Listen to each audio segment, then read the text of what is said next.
This is Sydney Putnam's book talk for Miss Pritchard's first period AP Lang class. What book are you going to be talking about today, Sydney? The Fault in Our Stars. All right, and who's that by? John Green, and he also wrote Paper Towns, An Abundance of Catherines, and Looking for Alaska. So what genre is this book? It's young adult fiction. May I ask why you read this book or why you decided to read this book? I decided to read this book because a few people that I knew had already read it, and they told me it was really good and that I really needed to read it. And it sounded really good from what my friends were telling me, so I borrowed it from Rebecca Boyce, and I read it within like a day or two because I was just captivated by it. Well, that's awesome. Could you give us a summary without spoilers for it? Okay, basically, this book is a story about two teenagers who have cancer. The main character, Hazel Grace Lancaster, who has lung cancer, and she has to carry this oxygen tank around her, like, everywhere she goes. She's kind of depressed, and so her mom makes her go to these cancer support groups, which she despises because she thinks that they're stupid. So one day, she drags herself in, and she runs into this boy in the hallway, and they kind of, like, click, but it's kind of awkward at the same time. And his name is Augustus Waters, or they call him Gus in the movie.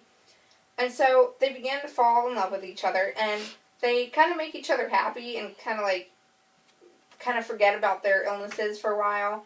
But eventually something happens that I can't tell you because it'll be a spoiler. But it kind of ruins everything, and life isn't really the same after that for either them or anyone else. So, while you were reading it, did you have any connections to the book, like text to self, text to text, or text to world or the society? I did. I had a lot of text to self connections in the book. I think the biggest one was, like, with the illness that they had, not necessarily being the one that has the illness, because I haven't experienced that, but, like, with Hazel's parents having to deal with her and her illness, I could kind of relate to that because my mom has a brain tumor, and, I mean, it's a kind of scary thing to, like, deal with, so I could sympathize with, like, with Hazel's parents in the book and how they felt about it, so it made the emotions, like, shown by them more real to me when reading it. Wow, that's really important that you can connect to the book. So, why did you like the book? Okay, this is going to sound very ironic, but I love this book because of how pretentious it was. I really liked how raw Augustus and Hazel's characters were, and how uncomparable they were to, like, the modern teenager. And like it says in the book, when she's talking about how you can sugarcoat things or you can say them the way they are, John Green does that with all of his books. I think he doesn't sugarcoat things and make sappy love stories that everybody loves, whatever. He doesn't end his books with the stereotypical, like, happy endings that, like, Disney does and all that. And I think that's what made him stand out to me as an author and made me love all of his books. So, what lessons can we learn from this story? There are a lot of lessons, I think, that you can learn from this book. But the biggest one I think I got was love is not all you need in your life.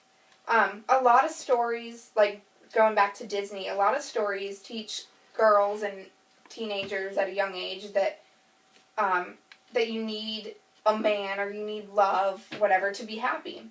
And I think this book teaches you that things are going to go wrong, and you will lose people you love, and people will always let you down. And while love is a great thing, it's not the only thing that can make you happy, and I love the way he portrayed that. That's really insightful.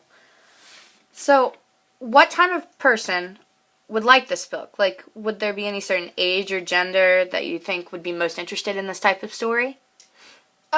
Definitely teenagers, because, you know, it's kind of a teen fiction book, but although it's aimed towards teenagers and mostly girls, I really think it could be read by any age above teenagers. Maybe not younger kids, because it's a hard story to read. It breaks your heart in some parts, and I think it's relatable to virtually all readers, boy or girl, whether it's young adults or older adults.